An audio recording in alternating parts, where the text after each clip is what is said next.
Okay, everyone, welcome to the first episode of Coffee and a Q. This is going to be a short form series where we enjoy a coffee together and we talk about a Q for the week.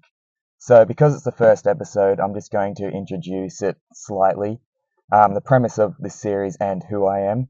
So, my name is Zac George. I am a running coach and I founded RunSharp, the coaching business, where I've sort of fallen into the niche of doing technique coaching and being a technique specialist, but I also do a lot of running coaching as well. I've even fallen into the niche of training a lot of kids, so I do a lot of in-person technique coaching with kids, as well as training groups with adults and obviously one-on-one with adults as well. It's all the same sort of thing with the technique, it's just those slight little differences. Um, what we're looking at doing here is this is a podcast or a video series. It'll be uploaded on Instagram, Facebook, Spotify, and Apple Podcasts and YouTube.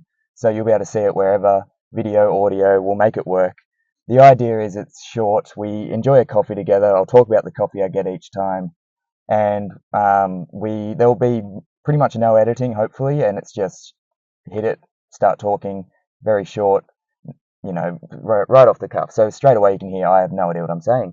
I've wrote down a few little notes just so I can stay on track a little bit. But the idea is we're nice and short and we get things done real quick and we enjoy a coffee together.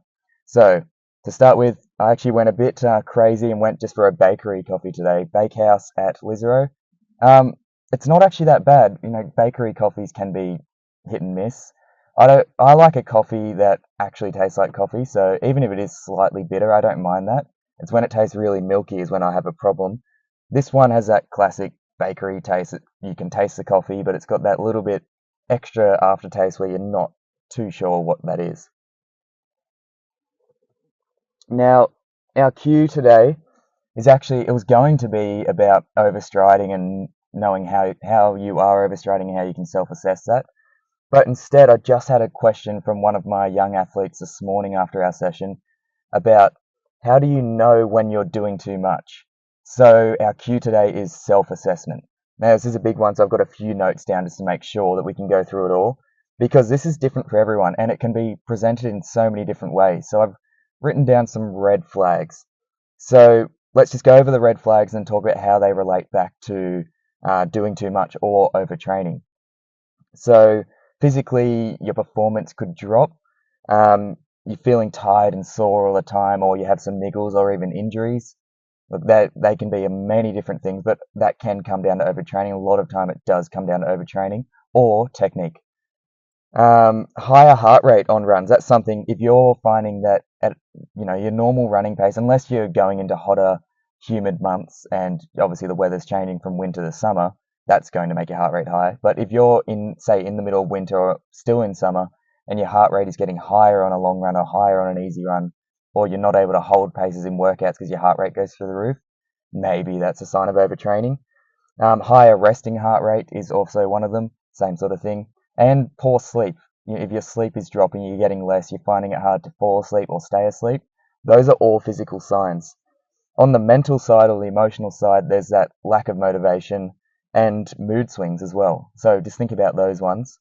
And then if we look at other red flags, if you're getting sick more often than usual, so your immunity is dropped, if your appetite has changed, so you feel like you don't want to eat, or usually, I think if you're really hungry, that's probably a good thing a lot of the time.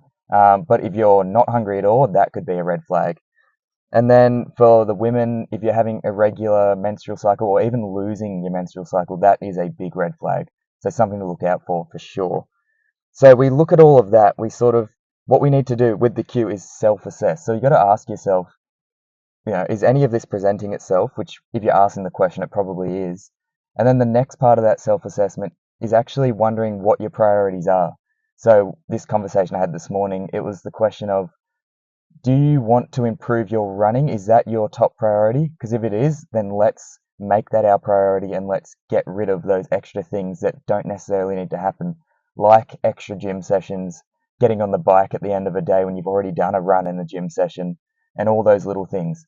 And if you're doing multiple sports, say you're running and you're playing soccer and you're doing swimming, you've got to ask the question, self-assess, which one is my priority?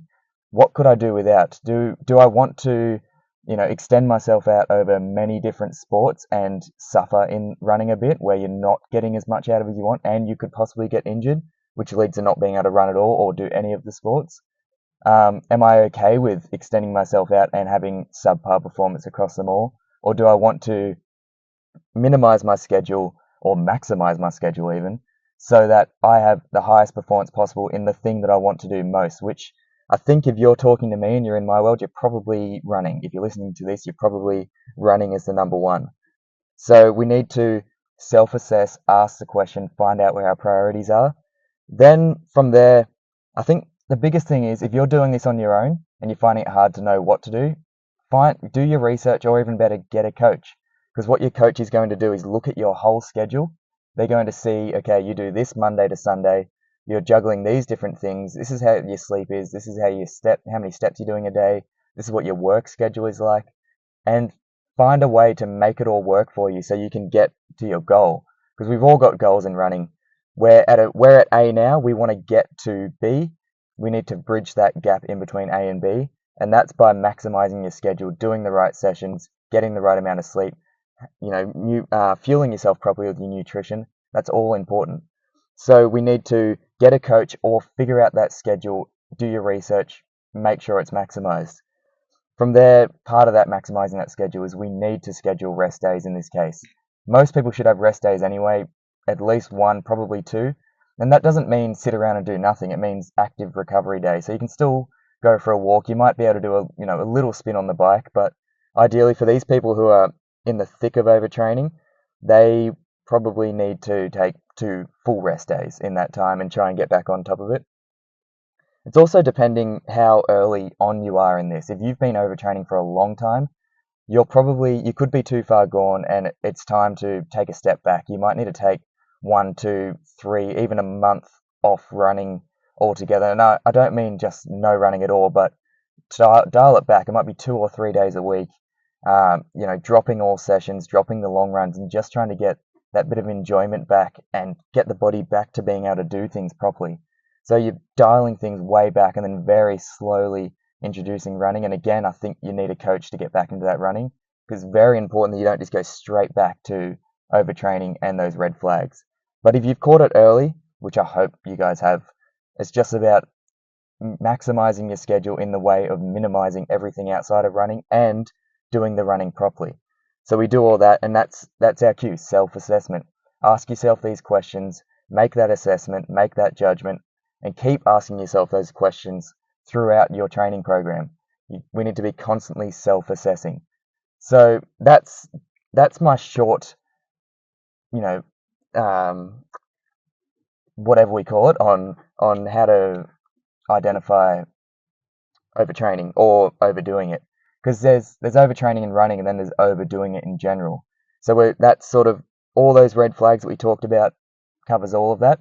Let's quickly go over them again. Performance drop, always tired and sore, niggly and injured, higher heart rate, bad sleep.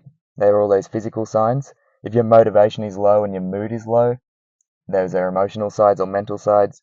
You're getting sick a lot, your appetite is low, or your menstrual cycle is not regular, then we need to look at changing something because none of that is normal. Okay? So if you guys have any questions, I would love for you to ask some. Any that come through could be a whole topic for one of these. Now, I don't know how long we've gone. I'm sorry about the mic quality. It didn't sound good through the phone. It doesn't sound very good through this mic that I got, so I'm going to have to invest in a better one. But I hope that at least you can listen to it. Enjoy your coffee with me. I hope it was good. Let's just think about all of that is good. We've got it all covered. So if you want to see more, then you can look up RunSharp. You'll find my website. You're seeing this on one of my platforms, so all the links will be, within sight.